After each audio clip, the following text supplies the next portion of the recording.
Allez, bonsoir Jérémy, bienvenue dans cette équipe de Greg. Bonsoir. Écoutez, l'excitation elle monte pour cette Coupe du Monde des clubs, mais on n'était pas convaincus.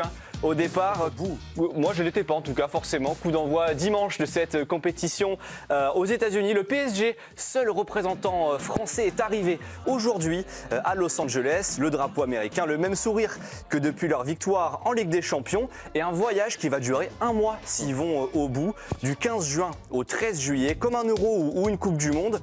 32 équipes réparties en 8 groupes de 4 avec des huitièmes de finale. Paris va jouer des équipes du monde entier, mais aussi les cadres européens, les classiques. Le Real Madrid, par exemple, Manchester City, Chelsea, le Bayern, l'Inter ou encore l'Atlético. Forcément, les supporters parisiens, ils attendent que ça. Oui, je suis très excité par la Coupe du Monde des clubs, j'attends ça depuis l'année dernière. Ouais, on est très excité par la Coupe du Monde des clubs. Excité serait pas le mot, je suis complètement abasourdi, je suis encore sous le choc de Munich. Je comprends rien à ce que vient faire cette compétition dans le calendrier. Maintenant oui, puisque vu le résultat de Paris en ce moment, ouais, bien sûr. Non, ouais, excité, hâte que ça commence. Hâte que ça commence. Nous aussi, finalement, on est conquis. C'est pour ça qu'on vous explique aujourd'hui pourquoi le mondial des clubs est finalement excitant. Il y a beaucoup de raisons et déjà on attend tous que le PSG assume son titre en Ligue des Champions. L'équipe championne d'Europe peut être championne du monde. Et oui, Paris a déjà tout raflé cette saison, toutes les compétitions qu'ils ont disputées. Le Trophée des Champions en janvier, la Ligue 1, la Coupe de France, la Ligue des Champions. Forcément, il en reste un, c'est la Coupe du Monde des clubs, une compétition que Luis Enrique a toujours voulu jouer à fond. Il l'avait dit en décembre, juste avant le tirage au sort. Ça va être une compétition très attractive pour toutes les équipes impliquées. Une Coupe du Monde des clubs, c'est passionnant. Quel est le meilleur club brésilien dans la compétition? Dites-moi. Botafogo. On va les jouer à coup sûr. Et il avait vu juste forcément Luis Enrique. Il voit tout juste. Oui, parce que finalement au tirage au sort, il y a eu Botafogo, l'autre club de John Textor, le propriétaire de l'OL. Au programme pour le PSG dans cette Coupe du Monde des clubs. Dimanche à 21h, ça commence fort contre l'Atlético de Griezmann qui a prolongé son contrat. Le 20 juin, en plein milieu de la nuit, pour nous, ce sera contre Botafogo donc. Et dernier match de poule le 23 juin à 21h contre Seattle. Objectif du PSG, aller au bout de cette compétition. Mais pour les supporters parisiens, est-ce que c'est aussi une priorité? Eh ben, on a demandé à notre talentueux journaliste Paul Tellion devant la boutique du PSG. Et il a demandé aux supporters ce que ça représenterait pour Paris de gagner le mondial des clubs. À ramener 5 trophées cette saison, ce serait vraiment incroyable. Oui, c'est exceptionnel s'ils arrivent à le faire. On aura gagné tous les titres. Ça nous permet de prouver qu'on est la meilleure équipe du monde. On a tout démonté, donc voilà, ce serait très très important. Et ce qui est sûr, si on le gagne, Ousmane Ballon d'Or, les gars. Alors Ousmane Ballon d'Or, c'est vrai que dans cette compétition, elle peut compter dans la passionnante course au Ballon d'Or. Je disais hier, c'est comme s'il menait 6-5 et qu'il avait le service. Là. Exactement. Les votes en plus, ils vont comptabiliser cette compétition, cette Coupe du Monde des clubs. Mais tous les prétendants au Ballon d'Or ne vont pas y participer à cette compétition. On fait un point, regardez, ça c'est la course de chevaux d'après les bookmakers. Yamal et Dembélé sont en tête, Mbappé en embuscade, forcément le meilleur buteur européen. En haut, le Parisien Vitinha, on commence à en parler. Il vient de gagner la Ligue des Nations. Et Salah, en bas de votre écran, vainqueur de la Première Ligue. Problème pour Salah et Yamal, leur club ne participe pas à cette Coupe du Monde des clubs. Pareil pour Rafinha aussi et Pedri, qu'on n'a pas forcément cité dans cette course, contrairement à Dembélé qui la joue avec le PSG, même si il est forfait pour le premier tour. On a parlé de Kylian Mbappé pour la course au Ballon d'Or. À Madrid, ils sont convaincus que tout peut encore se jouer. C'est Antoine Simoneau qui nous l'explique, notre correspondant à Madrid. On se dit qu'avec les possibles affiches qu'il va y avoir, notamment une fois la phase de poule passée, ça fait une mini Ligue des Champions entre guillemets estivale, et que forcément, vu qu'on n'a rien à se mettre sous la dent en termes de foot cet été, ça va être quand même regardé, ça va être suivi. Que si lui, il marque les esprits, forcément que ça risque de compter, parce que le Ballon d'Or, voilà, c'est la fin de saison et il n'est pas encore totalement acquis et déterminé. Et Mbappé, qu'est-ce qu'il en pense? Eh ben, lui, forcément, il sait que le Ballon d'Or peut se jouer sur la dernière ligne droite, même si il avait dit que pour le moment, il votait Dembélé. Écoutez-le, c'était samedi dernier avec les Bleus. Il y a des joueurs desquels on ne parlait pas, au final, ils ont gagné. Donc, je sais quoi, c'est septembre, octobre. Donc d'ici là, il se passera beaucoup de choses. Aujourd'hui, on parle de Dembélé et de Lamine, donc c'est pour ça que j'ai répondu à cette question. Après une excellente question de Jérémy Janingro à ma gauche. Donc il y aura le PSG, il y aura le Ballon d'Or, mais il y aura aussi City, tout nouveau, tout beau, avec Ryan Cherki. Et oui, c'est une des énormes attractions de ce mercato. Ryan Cherki vient de marquer en bleu pour sa première sélection un but magnifique et il vient de signer dans un des plus grands clubs du monde avec Pep Guardiola. Il jouera le choc de ce premier tour. D'ailleurs, ce sera à Manchester City Juventus. Vous l'avez évoqué hier soir dans le pourquoi de Romain Aran. L'autre immense curiosité, c'est qu'on va découvrir aussi le Real de Xabi Alonso. Forcément, on le connaît peu. Le Real Madrid, ce sera sans Ancelotti avec Xabi Alonso comme coach. Ancien joueur du Real, ancien coach de Leverkusen. Il a fait ses premiers entraînements. Il a déjà une énorme pression parce que Florentino Pérez, son président, veut absolument gagner ce mondial des clubs. La Coupe du Monde des clubs est le premier objectif du Real Madrid parce que Florentino Pérez notamment en a fait sa priorité sportive et économique. En interne, on m'avait même dit que Florentino Pérez préférait gagner la Coupe du Monde des clubs plutôt que le championnat parce qu'en fait il veut à tout prix voir le nom du Real Madrid gravé comme le vainqueur de cette première édition. Et oui, ça compte. Ça. Dans cette première édition, on va retrouver des légendes du foot qu'on n'a pas vues depuis longtemps. Hein. Oui, un petit joueur par la taille seulement 8 ballons d'or, Lionel Messi, évidemment, qui a présenté le ballon de la compétition dans une vidéo de son équipementier, un ballon aux couleurs des États-Unis, assez original. Messi qui joue à l'Inter Miami avec 3 anciennes gloires du Barcelone comme lui, avec Suarez, Busquets, Alba, tous les 4, ils sont à l'Inter Miami cette saison, ils seront à la Coupe du Monde des clubs. On a aussi Loris et Giroud au Los Angeles FC. Forcément, les deux Français. On descend au Mexique. On a Sergio Ramos à Monterrey. Au Brésil, Jorginho à Flamengo. Thiago Silva à Fluminense. En Argentine, on a Cavani à Boca Juniors. Alors, cette compétition, ça ressemble aussi à une grande répétition générale avant la Coupe du Monde l'été prochain. Oui, une Coupe du Monde qui sera effectivement aux États-Unis, mais aussi au Mexique et au Canada. Pour ce qui est des villes américaines, 80% des stades de la Coupe du Monde l'an prochain vont être testés dans ce mondial des clubs. On vous a mis toutes les villes hautes. Il y aura de l'engouement sur place, mais il n'est pas unanime. C'est ce que nous explique Romain Delbello, notre correspondant à Los Angeles. Alors la popularité de cette Coupe du Monde des clubs, en fait, elle est à l'image de la popularité du football, du soccer aux États-Unis. C'est-à-dire que si je demande à mon voisin, très américain, un petit peu âgé, il ne sera pas au courant qu'il y a cette compétition. Si je demande en revanche à mon voisin un peu plus loin, qui lui est d'origine anglaise, évidemment qu'il va être au courant de la compétition parce que c'est culturel et que ça l'intéresse. Même chose pour la communauté latino très présente à Los Angeles. Ils s'intéressent au football en général et ils savent qu'il y a cette compétition. Alors, pour ce qui est de la France, ça va être facile de la suivre, cette compétition. Oui, ça va être très simple. Tout va être en clair et en gratuit. Le premier match du PSG, il sera sur TF1 contre l'Atlético ce dimanche à 21h. La finale, elle sera aussi sur TF1. Et toute la compétition, elle sera sur DAZN, le diffuseur de la Ligue 1 cette saison. Et ce sera bien gratuit à condition simplement de créer un compte. Il y aura un dispositif exceptionnel qu'on peut vous révéler aujourd'hui. On a contacté la direction de la chaîne. Elle nous a confirmé qu'on aura ce dispositif. Il y aura des micros sur les bancs de touche à condition que les clubs soient d'accord. On pourra entendre les coachs et leurs adjoints. Il y aura des micros pendant les pauses fraîcheurs. Aussi, on pourra peut-être entendre les joueurs. Une refcam, ce sera une caméra sur les arbitres avec des images qu'on pourra découvrir après le match et des directs dans les vestiaires 2 heures avant le match qui seront assurés pour ce qui est des matchs du PSG par Georges Quirino Chavez. C'est sympa qui vous fait bosser en partant là-bas. Oui, il est sympa, c'est l'envoyé spécial et il est déjà sur place. Bref, sur notre canapé, on est assuré de passer un bon moment pendant un mois alors qu'on n'avait pas forcément coché ça en début de saison. Allez, bravo Jérémy. Moi je suis chaud patate. Jérôme, on avait fait le tirage au sort ensemble ici. Et attendez, il y a Johan en pisse froid qui arrive dans 2 minutes, ça va être formidable. Vraiment pisser froid. Bien sûr, Johan. Mais attendez, je vous chauffe. Voilà. J'arrive, je vous mets des petites banderilles comme ça. J'ai envie d'y aller. Bah, vous allez attendre. Hein. Plus c'est long, plus c'est bon. Jérôme, franchement, il y a plein de petites innovations. Je vais te faire court. J'étais comme toi, tirage au sort. Bon, on a joué le jeu, c'est le tirage au sort. Comment ça, vous avez menti au téléspectateur? Jérôme, vous avez menti au téléspectateur. Vous dites à la France du foot ce soir, j'ai menti au téléspectateur. Regarde la caméra, vous avez dit j'ai menti. France, je t'ai menti? J'ai pas menti. J'étais pas emballé. Mais je m'en souviens, c'est déjà bien. Oui, c'est déjà pas mal. Ouais. Du coup, là, vous savez ce que vous allez dire? Depuis le PSG, Ligue des Champions. Merci. Course au Ballon d'Or. Bien sûr. J'ai une admiration sans borne pour Xabi Alonso, le cousin. Non mais voilà, il y a plein d'histoires. Il y a plein d'histoires. Moi, je peux être pas emballé il y a 6 mois. Et là, me dire, mais les 6 mois qui m'ont amené là, mais là maintenant, je suis dedans. Ça y est, merci Jérémy. Voilà. Et maintenant, vas-y, toi. Non, il n'y va pas maintenant. Il n'y va pas maintenant. On va prendre le temps. Non, mais après, Vika Jorasso, il y a un truc. Je sais que Johan va y aller.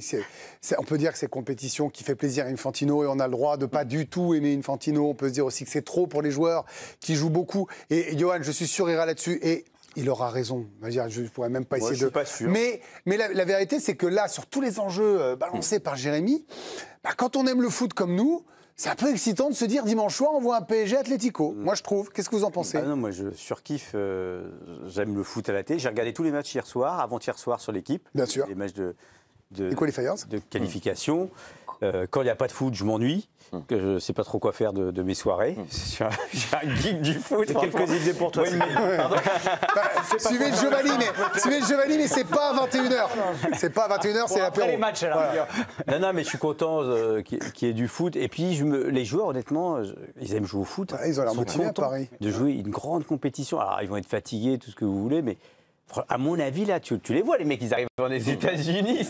C'est surtout. C'est quand même pas mal, hein. C'est surtout, avant de laisser Johan, qui, on rappelle, aime le foot pour tout le monde et en fait il oublie l'essentiel, c'est-à-dire que là nous on a une vision européenne très autocentrée parce qu'on est arrogant, mais ça c'est pas grave, on a toujours pensé qu'on était meilleur que tout le monde, mais en plus Johan, bien évidemment, mais par exemple là vous êtes en train de me le mettre en cocotte minute.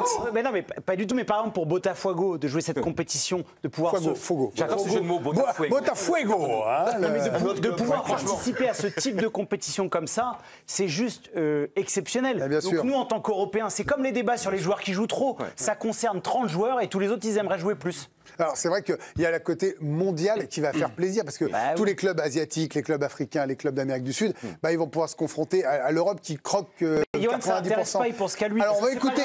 C'est pas grave, on a l'habitude, il n'y a aucun problème là-dessus. Tu serais interville cet été. 3 juillet, 10 juin, 17 juillet, 20 juillet. Premier match, Bombay, Coulanges et Nevers. Non mais c'est pas la question, j'embrasse Bruno Guillaume, mais enfin là il y a un moment, il va falloir que vous me parliez football, mon lapin. Je suis un amoureux. Top à la vachette, allez-y. Je suis un amoureux du football, vraiment, et vous le savez tous, depuis 47 ans, c'est ma vie. J'ai sacrifié ma vie pour le football, quasiment. Et donc, vraiment, c'est un bonheur. Mais pas tous les jours. Quand ça commence comme ça. C'est le propre d'une passion, elle a besoin d'être régénérée. Je vous explique. Il y a un an, donc, il y a eu l'Euro 2024, la Copa América notamment. On a eu 10 000 matchs cette saison, 31 mai, finale de la Ligue des Champions. On n'a même pas eu le temps de respirer, boum, boum, boum, Final Four de la Ligue des Nations. On n'a même pas eu le temps de respirer Coupe du Monde des clubs, Coupe du Monde de la qualification à la Coupe du Monde. On a même eu des matchs amicaux. Et là, on a. Mais il y a un moment donné, par exemple, ne rigolez pas, mais j'adore vraiment le kebab. Mais le kebab, j'y vais pas tous les soirs, pas tous les jours, pas à chaque instant. Et les matchs de foot, et je suis très sérieux. Mais c'est moins embêtant pour la ligne, le foot. Non, mais les matchs de foot, ouais, bien sûr. Les matchs de foot, on nous les fait. Vraiment, c'est un dégueulis de matchs tous les jours, à toutes les heures. Par exemple. Mais c'est sûr que nous, ça nous arrange parce qu'on fait une émission de foot. Bien sûr, c'est fort bien pour les audiences, merci. Mais par exemple, je vais parler de Maradona. Et Maradona, c'est pas il y a 300 ans, c'était il y a 45 ans. Ça fait un moment quand même. Non, mais il y a quand même des téléspectateurs qui ont notre âge. Mais Maradona, par exemple, moi, Maradona, que j'aime à vie, je l'ai vu. Quelques matchs de la Coupe du Monde 86 diffusés en France, quelques matchs de la Coupe du Monde 90 et le Napoli, je l'ai vu seulement contre le TFC. Mais ça a changé, mais c'est fini. Oui, je veux dire, là vous convoquez la rareté plutôt que le c'était mieux avant. Donc ça je peux l'entendre, mais Maradona si on lui avait proposé les sommes et les matchs, il les aurait joués. Mais tu viens de te mettre un énorme contre ton camp. En fait, tu es en train de nous décrire que dans le calendrier, il y a plein de matchs qui servent à rien. Cette compète, elle est une fois tous les 4 ans, donc elle est rare. Et tu demandes de la rareté. Il faut, au lieu de t'en prendre sur cette compétition, t'as qu'à t'en prendre à cette guerre qui est absolument atroce entre l'UEFA et la FIFA qui surcharge les calendriers de matchs qui ne servent à rien. On empile les matchs, mais sauf que et Infantino, moi je vais dire, alors Infantino, entre guillemets, il a payé les clubs vont être payés mais des sommes folles en Italie. S'il y a des sponsors pour le prendre. En fait, t'achètes. Alors Johan, tu m'invites à une soirée, tu veux absolument avoir la soirée. Johan, tu peux venir, allez, je te paye, je te donne un billet de 500 €. Johan, vous faites 50 émissions par an. Mais non, mais ce qu'il veut dire, sur 12 chaînes. Tu vois, ça sort de nulle part. Vous êtes culottés quand même. C'est donc l'argent. Et encore une fois, je pense que c'est très important. Encore une fois, les passions, c'est pas. T'adores, je sais, Jérôme, t'adores le golf. Est-ce que tu voudrais avoir du golf tous les 30 secondes? Mais le golf, c'est un mauvais exemple. Ils ont créé le livre où les mecs font en 12 tournois plus qu'en 40 ans de carrière à l'USPGA. T'as envie de. C'est sur CSC, yo-yo. Non, mais je pense que la rareté, c'est vraiment important. Vraiment, c'est une notion fondamentale. Il faut qu'il y ait du manque. Pourquoi on a aimé, par exemple, des grands champions comme Tabarly? Parce qu'on les voyait plus. Johan, mais ça, il y a un côté, c'était mieux. La rareté, ok, mais le côté, c'était mieux avant. Regardez, moi, je vous prends le pari. Je peux me gourer, hein. Rendez-vous lundi soir. Non, mais Vous me dites la rareté. Là, le PSG, ils ont fait 17 matchs pour gagner la Ligue des Champions. Oui. C'est monté en puissance au niveau des audiences, plus les matchs avançaient. Là, ils vont faire un carton dimanche soir, TF1. Dimanche soir, TF1, ils font un carton pour le PSG Atlético. Tu parles... et les gens ne seront pas lassés de les voir. Au contraire, je pense que cette équipe qui est sympathique, qui joue bien au foot, les gens sont contents de les voir et ils se disent, tiens, s'ils allaient la gagner. C'est que mon émotion, Greg. Non, mais sur ça, j'y vais pas, Johan. Je vous parle de rareté. Je profite que Greg ait parlé du PSG. Je voulais pas le réaborder pour pas être taxé de bon bref. Tu te rends compte quand même que tu as une équipe qui peut gagner toutes les compétitions dans lesquelles elle s'est inscrite. Mais moi, je m'excuse, mais rien que ça. Vous seriez joueur, vous seriez excité là? Mais non, votre avis. Et nous, en jouant, on était déjà au Club Med. C'est surtout qu'on jouait pas. Faut que je dise Marmara et dans un PSG qui jouait pas pour gagner avec des champions. Donc quand tu joues dans une équipe qui joue pour gagner, mais si c'est ça la différence. Je veux dire, le PSG tous les ans, il démarre la compétition. Alors leurs supporters sont pas contents, mais en fait ils ont une équipe qui démarre tous les ans pour gagner la compétition dans laquelle elle est. Et là, elle va à la Coupe du Monde des clubs pour gagner.